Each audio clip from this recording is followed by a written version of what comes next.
Elon Musk دماغ کو computer سے جوڑنا چاہتے ہیں تاکہ دماغ کی گہرائیوں سے معلومات اور یادوں کو ڈاؤن لوڈ کیا جا سکے۔ امریکی ارب پتی کی خواہش ہے کہ ان کی تیار کردہ نئی ٹیکنالوجی لوگوں کو سپرویژن فراہم کرے۔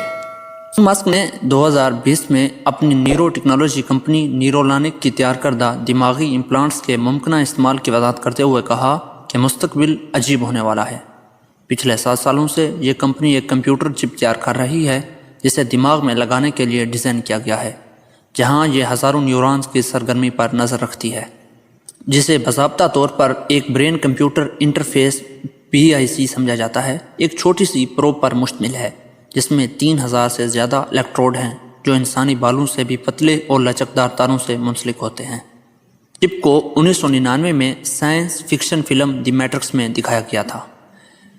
مسک نے نابینا پن اور فالج جیسے امراض کے علاج کے لیے اس ٹیکنالوجی کے استعمال کے ساتھ ساتھ انسانی ٹیلی پیتھی کے حصول کے لیے نیورولنک کو استعمال کرنے کے عزم کا اظہار کیا ہے، جو ان کے بقول مصنوعی ذہانت کے خلاف جنگ میں انسانیت کو غالب آنے میں مدد دے گی، ان کو سپرویژن فراہم کرے گی۔